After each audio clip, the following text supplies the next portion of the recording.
Thank you for being here tonight. The library is excited to partner with the League of Women Voters of Lawrence Douglas County to bring you this 4-part civic engagement series.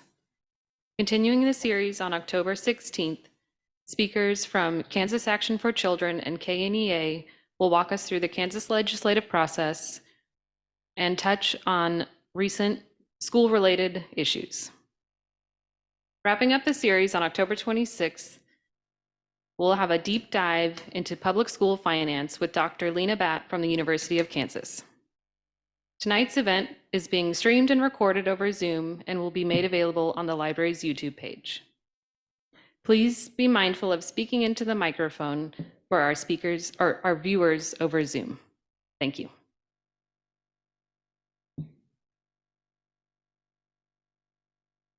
Good evening, and welcome to the Lawrence City Commission Candidate Forum sponsored by the League of Women Voters of Lawrence Douglas County and the Lawrence Public Library. I'm Sonia Zarnecki, President-elect of our local League of Women Voters, and I will moderate the forum. Candidates, thank you for being willing to stand for office and for participating in this public information forum so voters can be better prepared for the election. There's a great deal of interest in this election, as evidenced by several forums that are scheduled for the City Commission candidates. We thank you for being here tonight. You have 1 minute to answer each question. The order of response to each question has been established by a random draw. Responses to each question will begin with a different candidate in order of your seating. Audience, thank you for being informed voters. If you need a list of candidates and voter information, handouts are available at the front table. There is blank paper available if you want to take notes. In the November general election, you will vote for 3 of these candidates to fill 3 at-large seats on the City Commission. The candidates received the questions prior to this forum. The candidates will introduce themselves. 2 candidates cannot attend tonight, but have sent surrogates to read the candidates' answers to the questions. Amber Sellers will be represented by Kenna McNally. Dustin Stumbling Bear will be represented by Rachel Stumbling Bear. Our questions and candidate responses should conclude shortly after 7. The candidates will be available after the forum so you, the audience, can visit with them individually. All right, we will begin with our first introductory topic. Candidates, please introduce yourselves as you answer the first question. What is your motivation to run for the Lawrence City Commission? What do you bring to the commission? We will begin with Mr. Finkeldye. Thank you very much. Thank you for hosting this event. Thank you all for coming out. I'm Brad Finkeldye. I'm a current city commissioner. And really the reason I ran for the city commission is I've been pretty involved in the community. I'd spent 18 years on the ballot board. I'd spent 10 years on the Family Promise board. I was the president of the local chamber. And I've done lots of different activities around the city. And, to really make change in some of those items, I kind of felt like I could step up and be on the city commission and take that role on and see if I could make progress and really just make the city of Lawrence a better place to live. Are we going this way? Well, when I ran 4 years ago, it was pretty simple. I just wanted this to be a place that our children wanted to stay and would have opportunities, jobs and houses. This election cycle has been a little different. We are engaged in landmark work, and we will succeed where past commissions have faltered. I'm reminded what makes American democracy beautiful is that we don't breed a ruling class that's out of touch with the people, and that you can't buy an election in Lawrence. You have to do the work. You have to talk to the people, and you have to represent them. And that is what I can do and what I have been doing. Good evening. My name is Justine Burton. And the reason I'm running is because I'd like to create a more equal and balanced and unite all of the Lawrence communities. Thank you to the League of Women Voters for this opportunity. A community must be able to see a reflection of themselves in their elected officials. I believe that by elevating the importance of reflective representation, we increase opportunities to discover alternative insights to complex issues and develop creative, inclusive policies that move us closer to a more equitable system of government.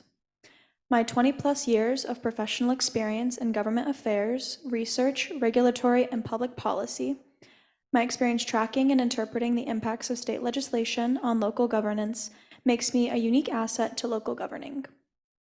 Having worked in public health, I have utilized that knowledge to drive meaningful and measurable performance outcomes. Each of these characteristics should be considered, especially when working with city staff, to set priorities and address the needs within the community. Additionally, my ability to inform and engage people directly while teaching policy implementation speaks to my passion for civic engagement. Dustin's words.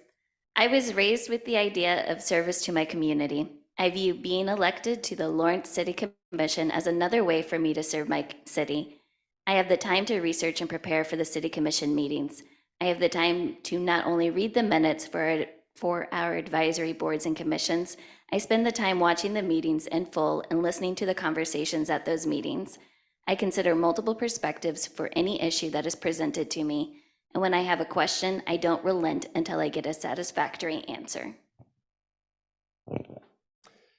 This is Mike Dever.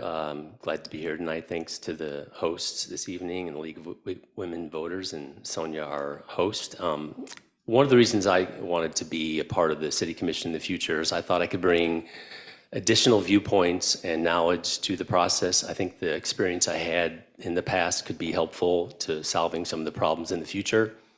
I believe that I worked for the whole city in the past historically, and I will do so in the future, and I think my record reflects that if anyone cares to look. I think I also saw an opportunity to use that experience to kind of help us through some of the oncoming issues that are in front of us, and I feel like my ability to get right in and run is going to be helpful to the city of Lawrence. I think I'm going to bring energy and enthusiasm, and I want to focus on collaboration and partnership, all the existing people that are involved in all the services in the community, and understand where we're at and understand the future goals. And most importantly, I'm very accessible and transparent. People who contact me, I communicate with them directly and quickly, and I think that's important in any city commissioner. Thank you. We are going to move on to our second topic, renewable energy and energy conservation. The League of Women Voters and our community are interested in reducing fossil fuel emissions.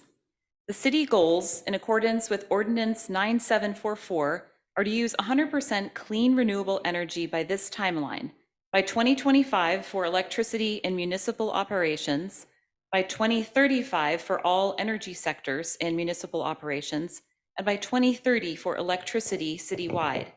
If elected, how would you lead the plans and actions that are needed to meet these goals and timeline? We will begin with Ms. Shipley. Thank you. We're already behind. We have definitely not been working fast enough. On at least 2 occasions when we had the opportunity to spend towards our goals, we flinched, and we can't really afford to do that anymore. Projects that we need to focus on in our strategic plan. There were 2 things in our CIP that came up. We were afraid to spend on. We put those in our priorities, and we need to not back away from them when the time comes. There's just not enough time actually to talk about actual sustainable conversations in 1 minute. In addition to that comment, we have spent rather a lot of money on stormwater projects, which I think were long overdue, and I'm very proud of that. Okay, when you talk about this 4 to 5 year plan and all of Lawrence to be electric, my first thought is looking at the power plants that we have here and how how that would affect, or are we ready for something like that? Right now, we have a strong wind in Lawrence and people's power goes out. So I would think that that's something that we really need to look at is the power plants. I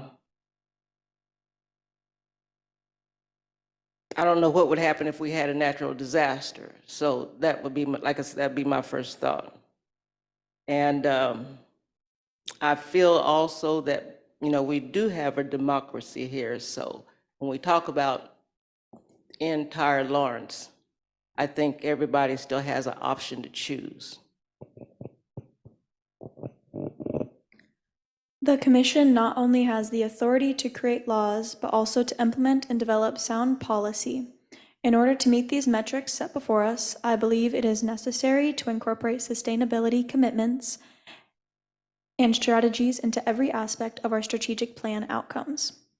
This will spread the work around all departments and help each outcome area of the strategic plan develop regulatory frameworks and implement effective policies that support the reporting mechanism outlined in this ordinance. I would continue to encourage staff to secure the necessary financial and human resources to support the goals outlined in the ordinance. We must explore innovative financing options such as green bonds and/or the Energy Efficiency and Conservation Block Grant Program, which is designed to help assist with implementing strategies to reduce energy use, reduce fossil fuel emissions, and improve energy efficiency. Well, for starters, we need to make sure we can build solar panels and windmills on a scale that will serve our city's government operations now and into the future. I would ask developers who come before the City Commission about their own plans to integrate renewable energy into their designs. I would keep an open mind to any building proposal with an incentives package attached should that proposal include a renewable energy component.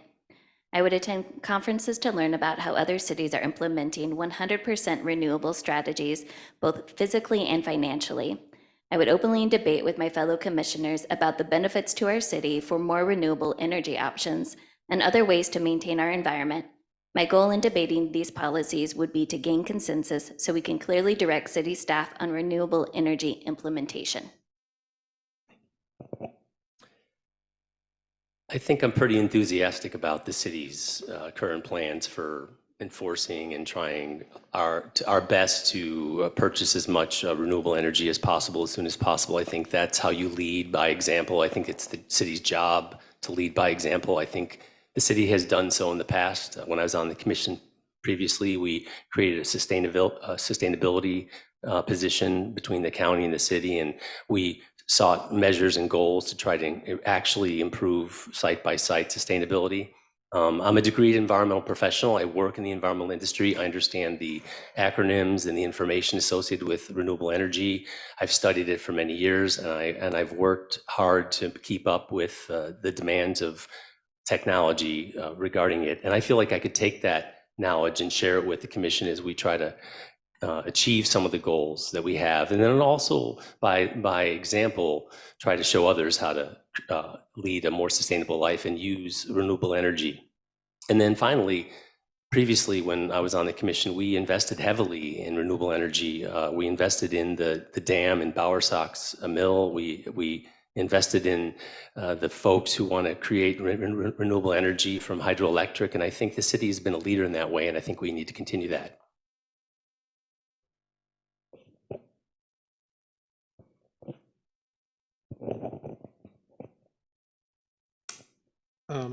Just a couple thoughts here in the minute that we have. One, I think the first step was setting the goal. You have to have the goal to, to try to accomplish it, and I think it's a very ambitious goal.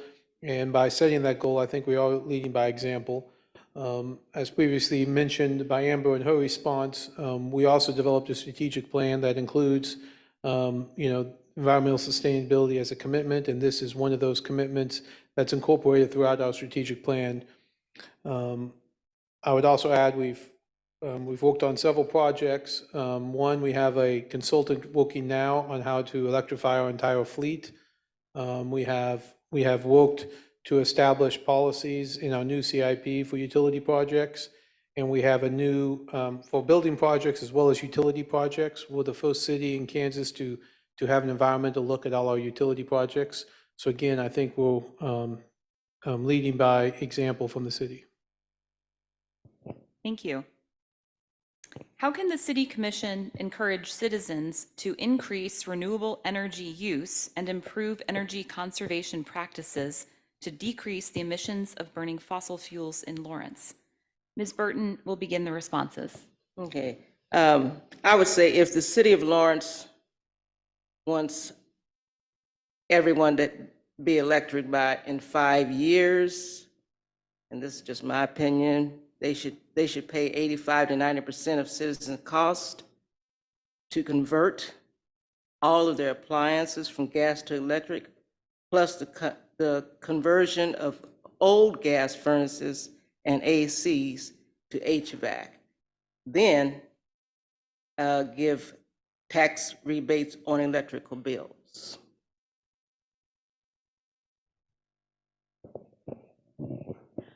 Understanding the dynamics around the intersectionality of environmental stewardship in the planning, strategizing, development, and impact of sustainability policies across municipal departments is important. I believe one can demonstrate some level of leadership once that has been established. Addressing lifestyle choices around reducing energy consumption and sustainability should focus on understanding how citizens identify themselves in these areas.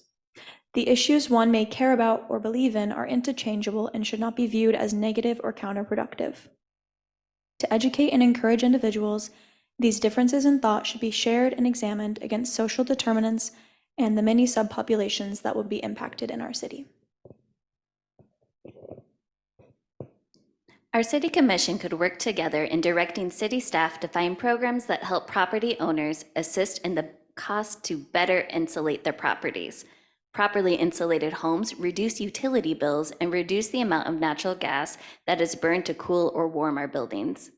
The City Commission could direct staff to find programs at the state and federal level that would assist property owners with the cost of installing solar panels on their properties. The City Commission could take a more firm stance when it comes to protected bike lanes on major roadways. So the government, the city, has limited authority to manifest individuals, people's choices and changes and how they choose to impact the environment. I think we all need to understand that. But the city can do things like encourage local jobs and job creation so that people don't have to drive or commute to other places. We can create more sustainable housing choices and promote multimodal transportation sites such as apartments and multifamily developments and multi-use in one place where it's easy to walk to or bike to or take the bus to. We could focus on transit-centric housing, which is focused basically on buses or on bikes where it's easy to get to on a bike or on a bus, and we build out in that direction. And then we also build employable locations as well that are walkable. And then also I think it's important for the city to point out and provide local awareness on local utility generation, how they generate utility. For example, what fuel they use to fuel their boilers and create. Is it gas? Is it fuel? Is it coal? Is it a mixture? We need to let people know what's happening around us and how you can affect change in that consideration. And then finally, I think the government can continue, the City of Lawrence, an emphasis on sustainability. We could mail out information to people on choosing the best providers for utilities and other outreach programs on the website where we can inform people on living more sustainably and in a more carbon neutral way.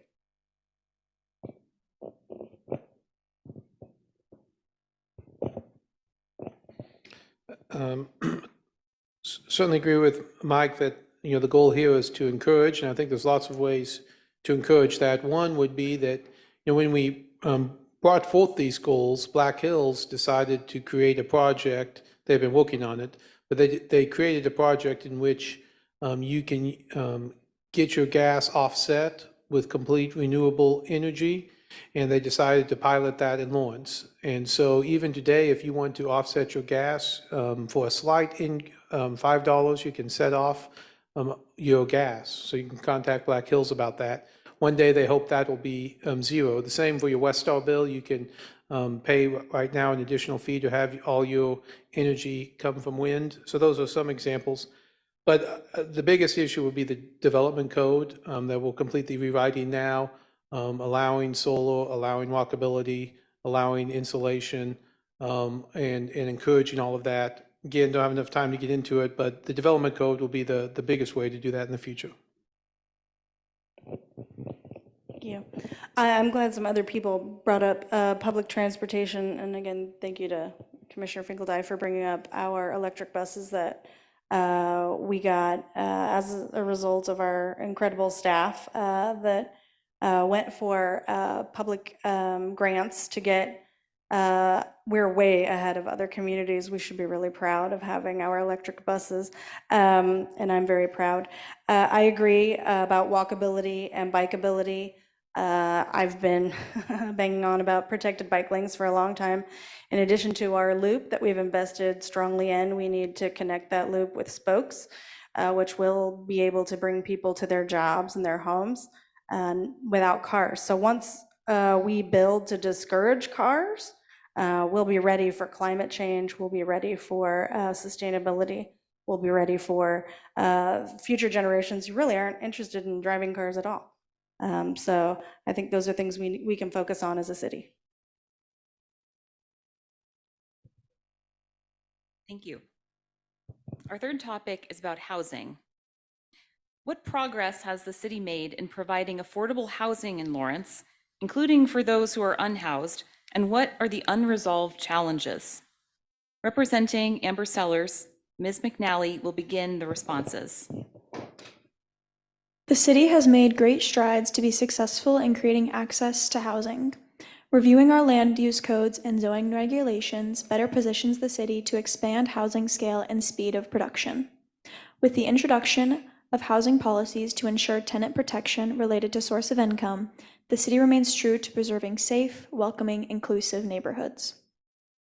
While the city is positioned to bring over 900 affordable housing units online in the next 5 years, we still lack a diverse housing stock to meet the needs of all individuals and families, housed or unhoused.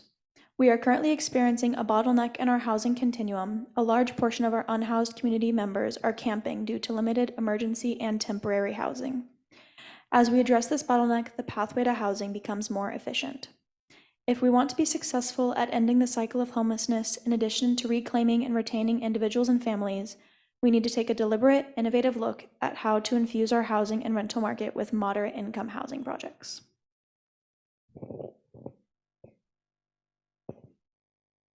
The city recently approved the Home ARP allocation plan that subsidizes the construction of market value homes for those experiencing chronic homelessness.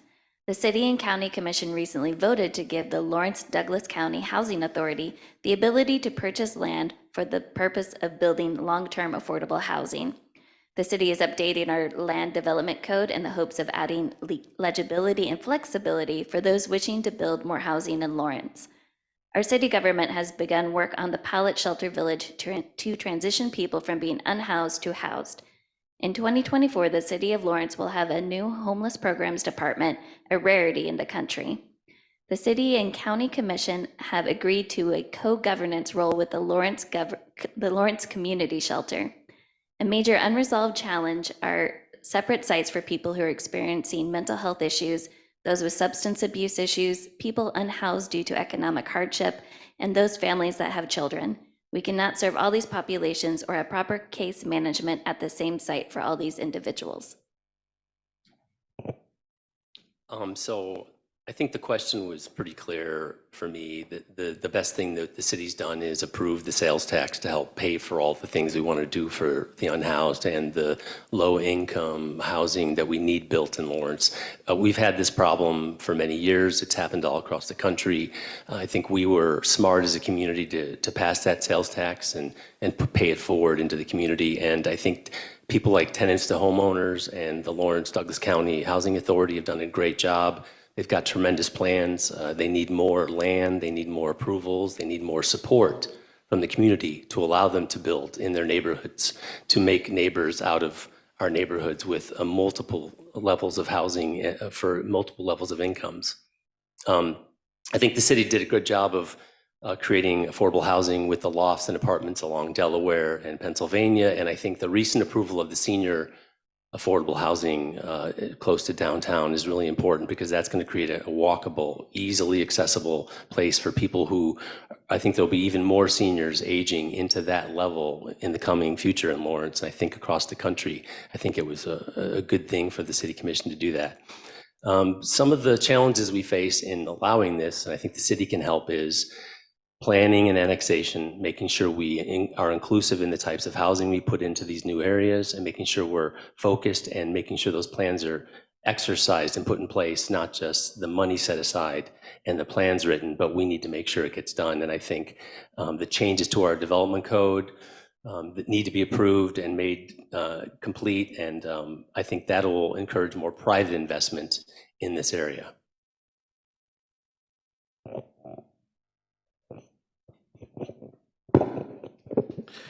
Thank you. A lot of the projects we have been working on, I think, have been highlighted pretty well. In particular, we have approved land for 850 units.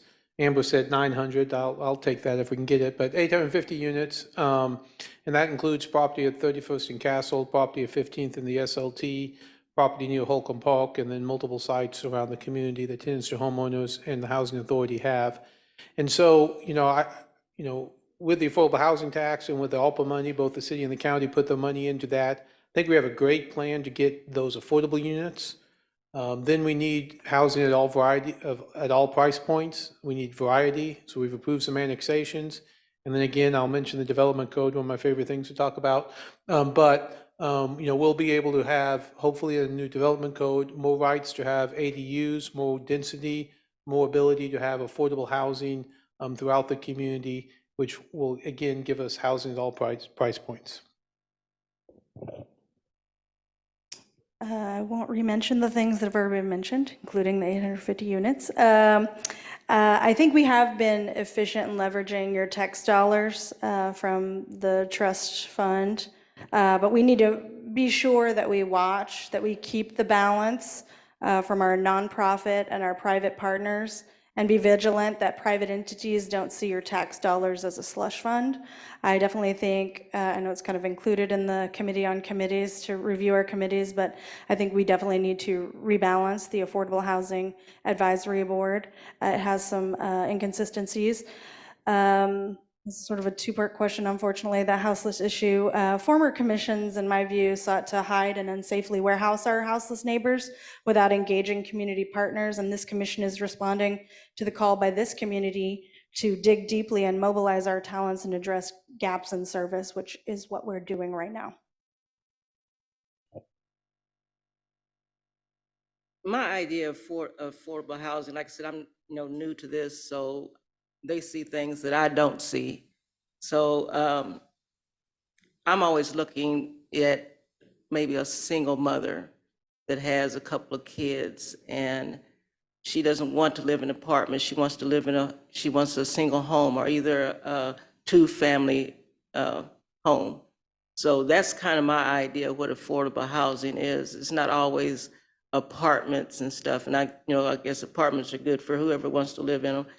That's fine as well, but I still think that, they should have maybe areas where you can have these homes for people that want to live and have a house and have a yard for their children and stuff like that. So, and another thing I always look at, everything seems like it goes out on the east side, I'd like to see it, affordable housing in North Lawrence, South Lawrence, West Lawrence. So that's me.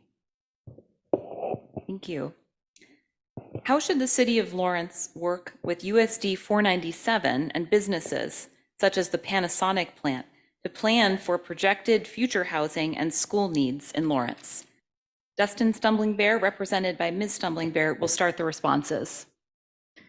As Carol Cadu Blackwood said at the PAL CWA Forum, we need more housing for workers at the Panasonic plant, but we also need them for those working in our school district. We need to start with communication with the incoming business to know what section of town would be most beneficial to have worker housing. While people will travel a distance for work, if there is affordable housing nearby, they will gravitate to that area first. This will also allow us to communicate with the school district so they will know which schools will most likely be affected by a bump in population. While we prepare for the influx of workers, we must remember the need to house our teachers and paraeducators, some of whom are still not making a living wage. Otherwise, who will we have to teach our children? Thank you. Appreciate that. My daughter's a teacher, and I understand how hard it is to get by. The first thing I would do is start communicating with the other elected bodies, whether it's the USD or the county. We need to talk more. We all work for the same people. We owe it to them to communicate with each other so we can avoid things like school closures at any cost. Sometimes it's impossible to avoid, but last time I was on the commission, talks of school closures led to serious, lengthy talks between the agencies. And I just don't know what happened, but from what an outsider looking in, it didn't feel like there was a lot of communication.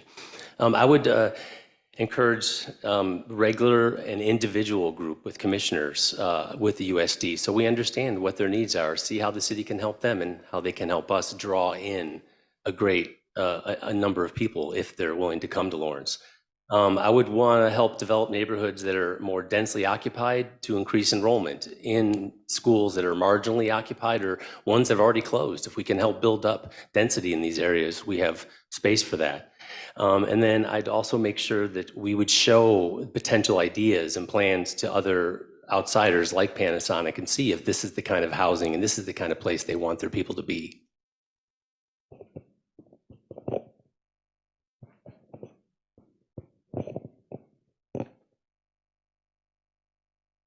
Yeah, there's a lot of work that goes into housing. We only have so much land, that's easily developable at the moment. And we've talked about expanding west of the SLT, and we'll probably talk in 5, 6, 7 years before you get the water towers in place, the sewer lines in place, to get large development west of the SLT. So when you talk about things like Panasonic, you have to be way ahead of the curve. We're not really talking about Panasonic anymore. We're talking about the project that follows Panasonic. But I'd also, again, I'll every time I say development code, just clap or something. But development code, if we can get, the density and so forth, is going to be a big part of that moving forward. And finally, the coordination with USD 497, you're starting to see neighborhoods change. My neighborhood, when it opened, had 62 kids in the Pinckney neighborhood. When I moved into it, it had 3, and now it's about 22. Neighborhoods change, and you have to be ready for that. Yeah, I agree. Land use code changes are extremely important. I've talked about for years 15-minute neighborhoods, 20-minute neighborhoods. We have local developers here who have said, oh, I've built those in Texas, but they haven't built one here. So that's what we need to talk about is neighborhoods that are built so that people can live and work and shop within 20 or 15 minutes of their home. That's what's efficient for the taxpayer. It's what's desired by homeowners and people who live in neighborhoods.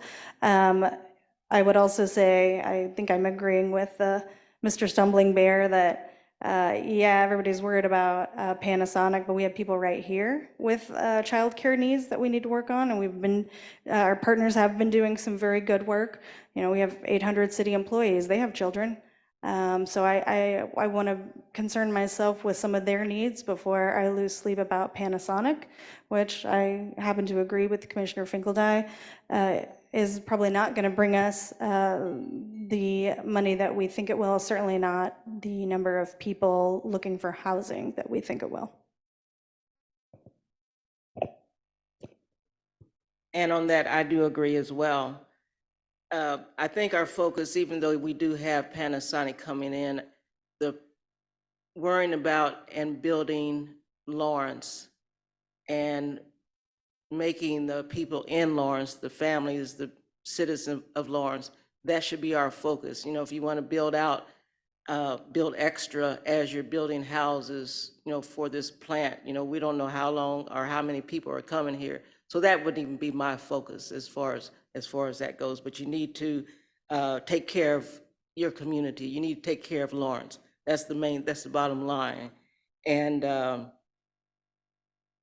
getting schools and stuff open again, with kids and stuff. But that's okay as well. But I think the entire focus at this point should be left to building Lawrence and making the community a better place to live. And also, you talk about building apartments, you still haven't talked about building grocery stores. So that's one thing we need to talk about too. The health and well-being of our community should always be examined holistically. Future housing and school needs are currently being discussed as they relate to current needs, which far exceed those related to the proposed impact of the Panasonic plant. It is said that impatience for victory guarantees defeat. Lawrence represents one of almost 10 communities positioning themselves for potential growth from the Panasonic plant.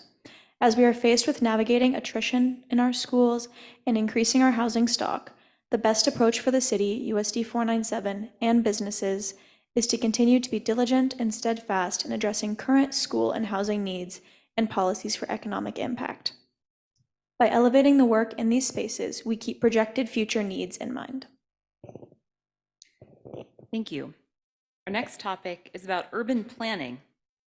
What can the City Commission do in the area of development planning policy to continue to foster a walkable and bike-friendly community and to meet the city's strategic plan goals? Mr. Dever will respond first. Thanks. I really have a deep interest in urban planning, and so I thought carefully about this question, and I wanted to start with we need to continue to fund our bike and transit-focused public improvements. I think the city's done a great job the last 10 or 15 years spending your tax dollars on things that not everyone uses, but enough of them do. In fact, I get to use the bike lanes and the bike paths that were put in by this commission and others regularly, and I appreciate it to get to work and for fun. We need to plan dense development around retail and transit hubs. Where people are, we need to put more people so that they don't have to drive in their cars to get places. We need to remove current planning barriers for more density and smaller setbacks to encourage pedestrian traffic. What that means is removing setbacks so it doesn't look as far to get to some place you might walk instead of drive, either from the parking lot to the curb, make that distance shorter. And lastly, I think we need to approve new developments with mixed use and multifamily adjacent to each other. So again, we reduce the amount of car and make it more walkable and bikeable so that people don't need to get into their cars. And I think those are the ways the community can be a leader.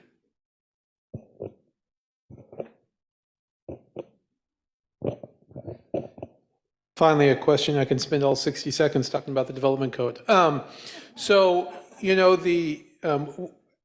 as you hopefully know, we're completely rewriting the development code. Why is that? Well, all communities used to be walkable. Lawrence used to be walkable, used to be rideable.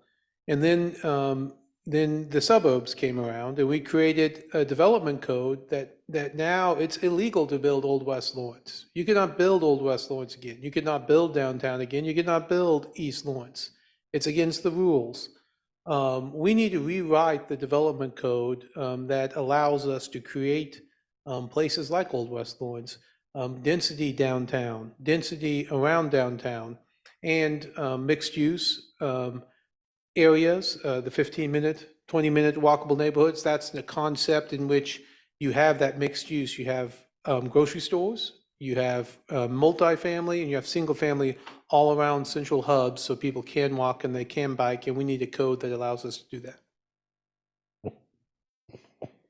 Yeah, recently during some CIP discussions and our connected city discussions, I was pleased to remind staff that these are priorities and we have to watch that our engineers and our planners are focused on prioritizing people over cars, which doesn't sound that complicated, but believe me, it happens more often than you would think. The Committee on Committees, again, is underway, but I'd like to see the Planning Commission and the Multimodal Commission work much closer together or even be combined to guarantee development, including true multimodal access and in new and established neighborhoods. And I'll give you an example, which is in the weeds, but when something is built and they do a traffic study, they'll show it to the Planning Commission, but they don't show it to the Multimodal Commission. But the Multimodal Commission is full of experts who can tell you whether that connects that property and those people to the amenities that they need. So those are things we need to fix and finish up that siloing and be really focused on our strategic plan that way. when I sit here and I listen to people talk about West Lawrence and all that, as if North Lawrence doesn't exist. And that really bothers me because that's what I want to see all of Lawrence. North Lawrence is also part of Lawrence.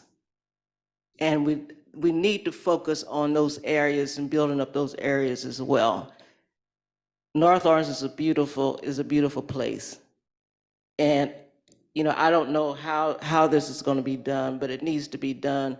We need to bring everything together as far as, and they should be in the strategic plan as well. So far as the walkable areas and stuff, that's fine and well, you know, people needs to walk and ride their bikes and stuff like that. But I still say also we need to focus on our sidewalks and our streets as well as getting those taken care of and built up. First, the city's Complete Streets policy is the framework for developing a walkable, bike-friendly community. More investments in our pedestrian and bicycle infrastructure will create a connected and comprehensive network loop that allows people to walk and bike safely and conveniently. Secondly, mixed-use zoning policies encourage the integration of residential, commercial, and recreational spaces within close proximity. This promotes access to essential services and amenities within walking or biking distance from individuals' homes. The City Commission can also drive policy in this area by offering incentives and rewards for businesses and developers that incorporate pedestrian and bicycle-friendly features in their projects. This can include tax incentives, streamlined permitting processes, or grants for infrastructure improvements that prioritize walking and biking. By implementing these development policies, local governments can create a more walkable and bike-friendly community while improving public health, reducing congestion, and enhancing the overall quality of life. As the Land Development Code is updated, I would hope multiple approaches are taken when addressing this issue. To help Lawrence residents rely less on personal vehicles, more clearly marked and protected lanes for bicycling will be needed along major routes. More mixed-use developments along our commercial corridors could allow people to live closer to work, entertainment, and grocers, among other services. The design of future roadways and intersections should allow pedestrians and bicyclists to always feel safe. Otherwise, why would anyone use these modes of transportation? I know I enjoy walking by and through our city's parks and know how much the rest of the community values these public spaces. Thus, we need to maintain the cleanliness and safety of these public spaces to encourage our citizens' regular use of these amenities. Partnerships between the city and local artist groups to create murals along the Lawrence Loop, celebrating the rich history and diverse cultures that make up Lawrence. Thank you. Our next topic is about collaboration with the County Commission. Most residents of Douglas County live in Lawrence. How should the City Commission and the County Commission collaborate? What topics need more city-county collaboration? Mr. Finkeldye will start. Thank you. You know, one of the things that came out of COVID, probably the only real positive thing for Lawrence, was what we called unified command, where the city and the county and the heads of the departments got together every week to talk about what was going on. And they created much more collaboration than ever existed before. And out of that, this is, you know, kind of in the weeds, that we had 62 agreements between the city and the county. We've been reworking all of those, eliminating some of those major ones like fire and EMS, emergency communications.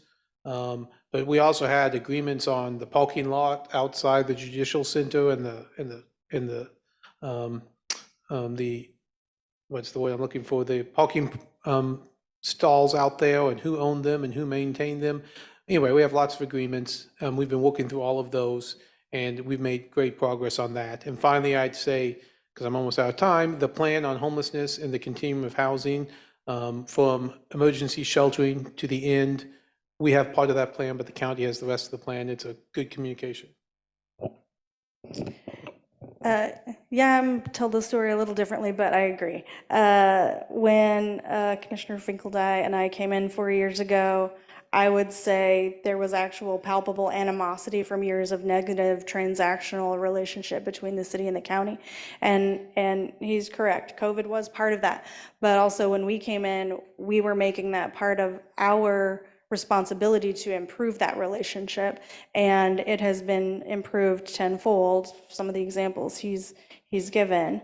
Now we have like true partnerships, again, such as sustainability, which I appreciate Mr. Dever bringing up, and ending houselessness.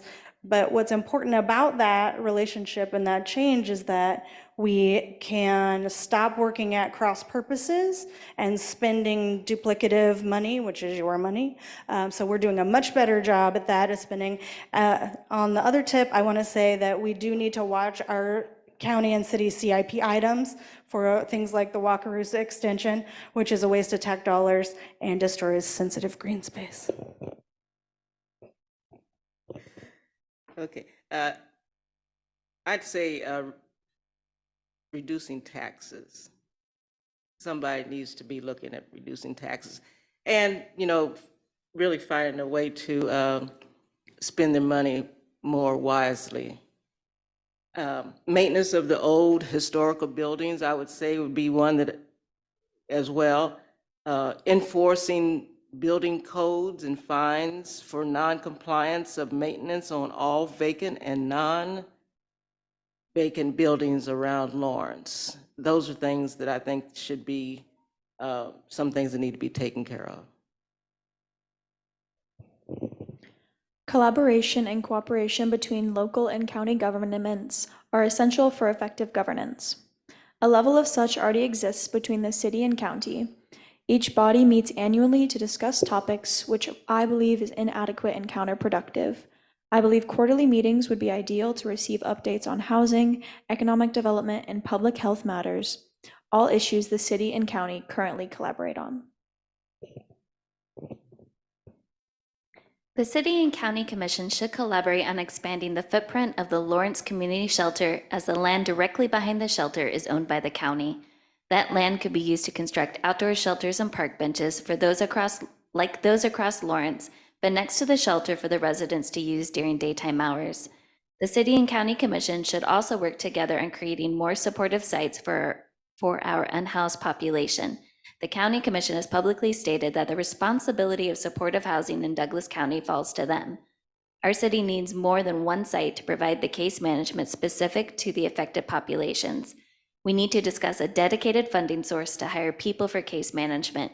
Many programs and funding are not provided to people unless they have a case manager first. I think it's all about relationships, and I think there's been several comments from current commissioners about how the county and the city communicate regularly, but I have spoken to other people on the commission, specifically the county commission and other people, and I don't see regular face-to-face communication with each other.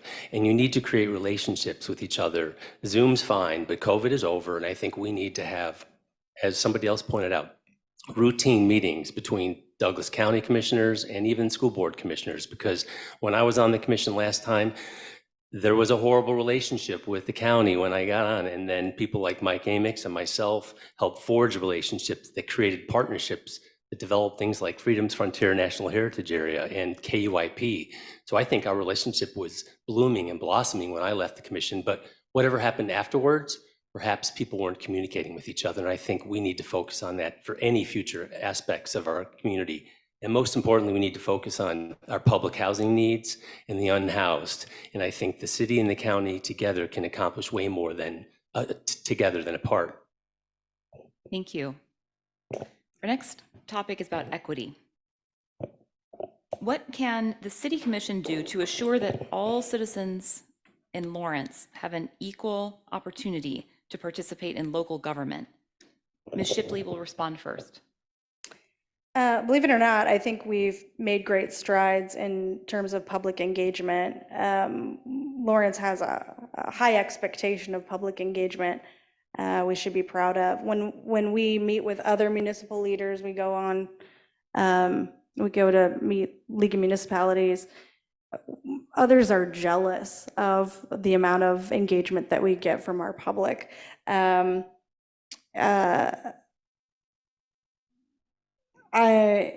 Between hybrid meetings and sort of consistent access to commissioners, which by the way is incredible. When you talk to other cities, you can't just call the mayor and hang out for coffee. That's not a thing. But we have that here. You can call all the commissioners, and by the end of the week, you will have spoken with all of them. And that's something we should be proud of. In the same vein, if we really cared about a wide variety of candidates, for example, we would give candidates $5,000, qualified candidates, to lessen the purchasing power of special interest groups who think they can buy commissioners. Okay. I think talking and listening to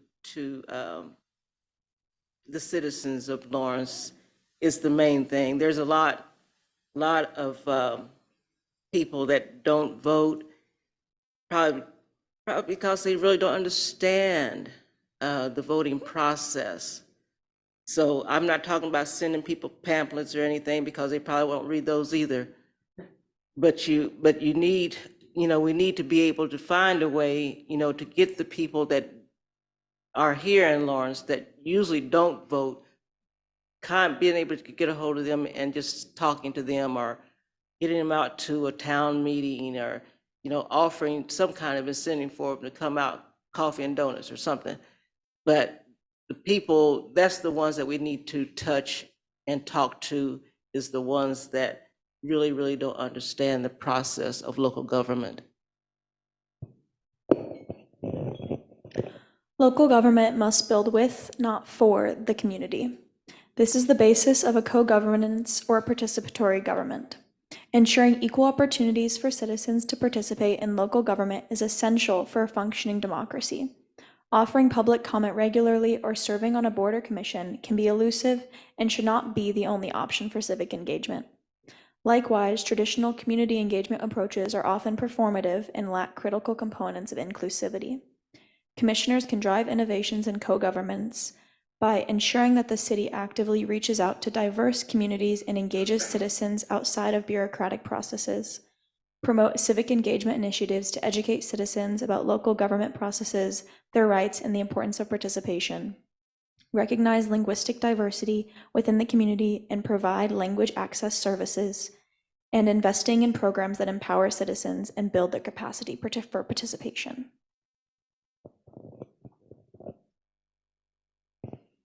I am a Native American veteran with brain damage, a physical disability, and no college degree.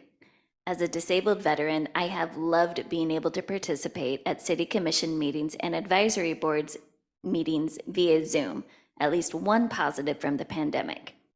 Lawrence residents now have access to the Lawrence Transit on demand after 8 p.m. if you want to attend a meeting but you don't drive.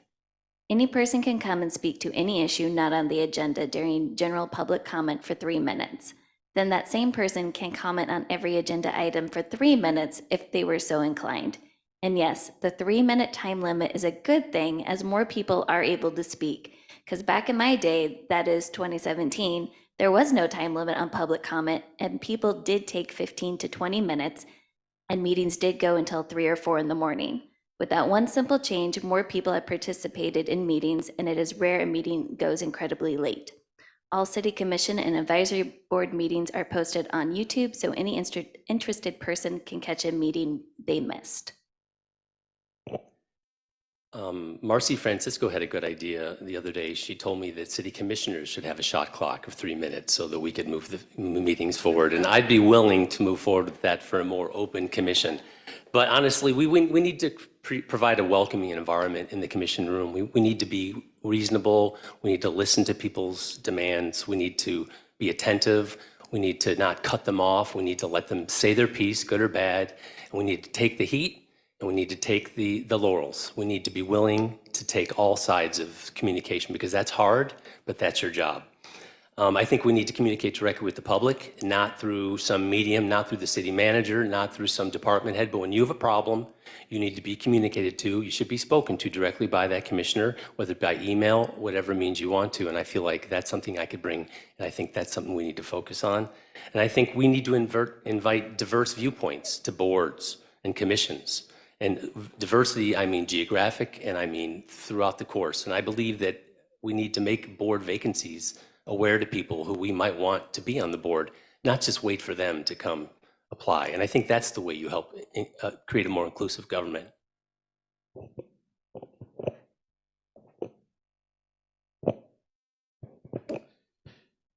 I agree with lots of the statements made. I would say that, the city commission meetings, frankly, only one small part of all the communications we get. Those who serve know that most of what we get are emails and phone calls, and we get lots of those. But we have done a lot, again, I guess a positive of COVID. Zoom that Dustin mentioned has made a big difference, allow people to sit at home and maybe not bring, if they have a kid at home or they woke late, they can still jump on the meeting. But we've also done things that I had never heard of before, that things like meeting in a box, going out and having meetings at folks. When we did the strategic plan, we've done the development code, we are sending people out to meetings where they're at, not asking them to come to us at all. We're going to them where they're at, in the coffee house, at the PEO meeting, at the Rotary Club. Go to them and get the input. Don't wait for them to come to you, because that's how you get equal opportunity for all. Thank you. In the interest of time, we have one more equity-related question, but I think I'd like to ask the candidates to answer that last question and then summarize with your closing remarks so that we can end in a timely fashion, if that's all right with everyone. Okay, the last equity question is, what is the role of the City Commission in ensuring that city law enforcement promotes equity and justice in their policing? Mrs. Burton will answer first. About 2 years ago, a policeman followed me from 19th and Harper to 20th in Massachusetts. I was going to my office. When I pulled into the parking lot, he stopped and just sat there and watched me. Then he drove off. So that was pretty frightening. So I would say some retraining of officers would help. Sorry. Retraining of officers would help. More community involvement, getting to know the people in the communities. And last thing is eliminating qualified immunity. It's one thing. As far as why you should vote for me, I am for Lawrence. I'm not for a portion of Lawrence, I'm for all of Lawrence. I want to see people where they live at, be comfortable where they live at, be able to have the things that they need around them in order to have a comfortable life. They haven't traveled 5 or 10 miles to go to the grocery store or something like that. But that's what I'm all about as far as Lawrence, is everybody being able to live and work and be happy.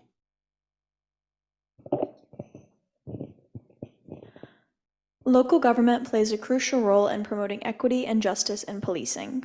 The City Commission has the authority to develop and implement policies and establish guidelines on bias-free policing and accountability measures. A review of police activities, including data on reports, use of force incidents, and demographic information, can help identify disparities and drive necessary reforms. A commission that engages in these strategies is working towards promoting equity and justice in policing, fostering trust between law enforcement agencies and the community, and ensuring that public safety is achieved fairly and unbiasedly. Now for why you should vote for Amber.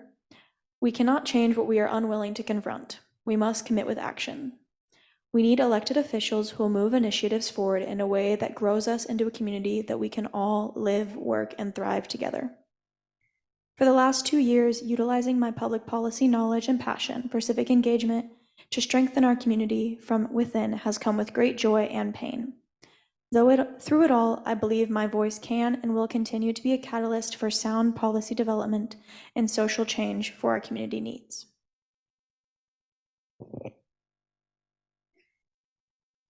Going back to my earlier comment about seeing a subject from as many perspectives as possible, I participated in 2 ride-alongs with our Lawrence Police Department and have participated in the Douglas County Sheriff's Citizens Academy. I wanted to see how our officers on the street and those who jail our citizens operate and conduct themselves firsthand. I have also observed our community's work group on policing to get the perspective of community members and their interactions with law enforcement in Lawrence. It is with these perspectives I would expect our Chief Law Enforcement Officer to continue their regular updates to the City Commission on efforts to address issues of systemic bias. Why you should vote for Dustin? I am the very definition of a normal guy running for office. I find the public policy process very engaging, and so I give my time and energy into studying and understanding our local policies and how they impact our citizens. I want to try and have as much of a positive influence when participating in the public policy process on behalf of all of Lawrence. From the schools to trick or treating downtown to a public pool for me and my brown friends, this community forged me and I want to help future generations. So the chief of police is basically the ultimate leader and charged with the policies and procedures of the law enforcement division. So I think we need to understand that role first. And then the city commission's role is ultimately to have to get involved if there's any lawsuits or litigation or there's inequities that are observed, and we are the ultimate challenger there. I think we need to provide clear and consistent leadership when those things occur. When those issues arise at the commission level, I think we need to be consistent and clear in our direction of how we want to lead and be a fair community. And I think we need to do that by being transparent and show people what we're doing and how we're doing it. Not necessarily litigation, because that may be protected, but things that are obvious and questions the community have. We need to be obvious and fair and be broad-minded about what we're willing to share with the community, because it's the lack of information that creates mistrust. And I think with transparency, we can solve some of the problems.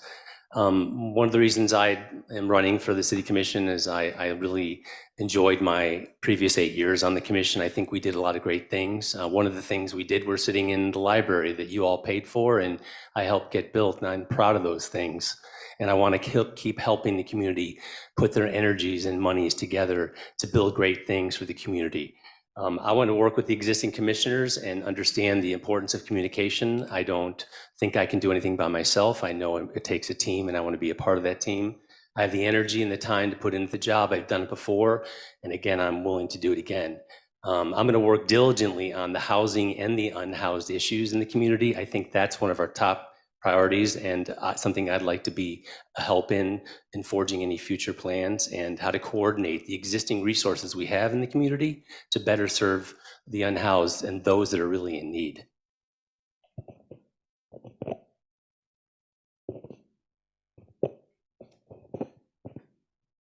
I certainly agree on the law enforcement question.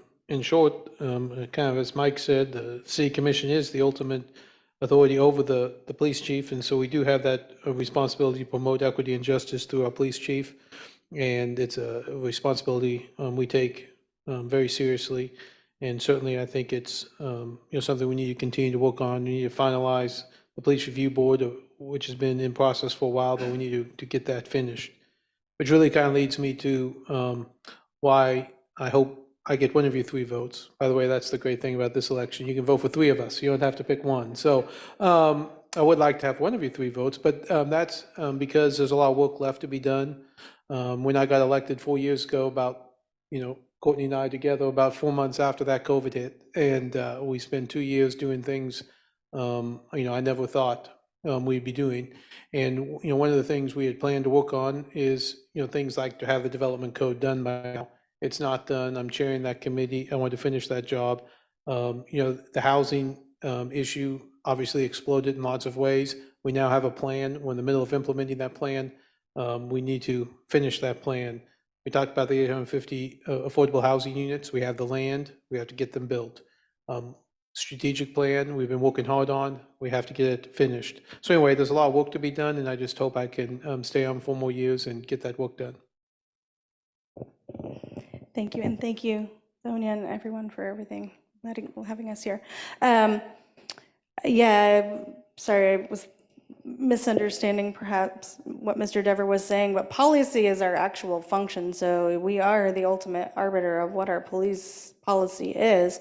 I've read the police manual. I've got lots of notes. I've talked about that with the NAACP and lots of other people in the community of things we could change, and I've certainly talked about these things with our new police chief, who's done a very good job. We should be in no way, shape, or form afraid to address any policy changes that we see needed to be made to the police manual. We need to leave the work of the Community Police Review Board alone. We need to let them finish their work and not interfere. I think that's really important.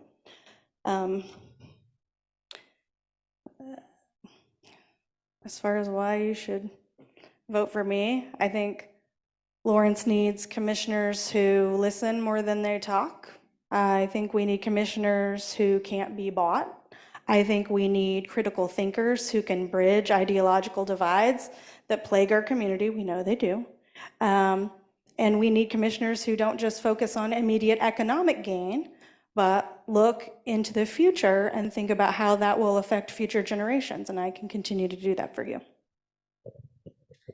Thank you, candidates, for helping citizens be better prepared to vote. Thank you to the library for co-sponsoring and hosting this forum. On behalf of the League of Women Voters of Lawrence Douglas County, please vote in the important November 7th local general election. Early in-person voting begins at the Douglas County Election Office on October 18th.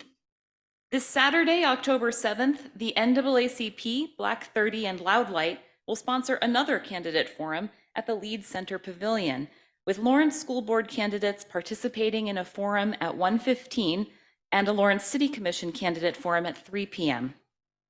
Thank you for all of you for attending tonight. You are invited to stay and visit individually with the candidates.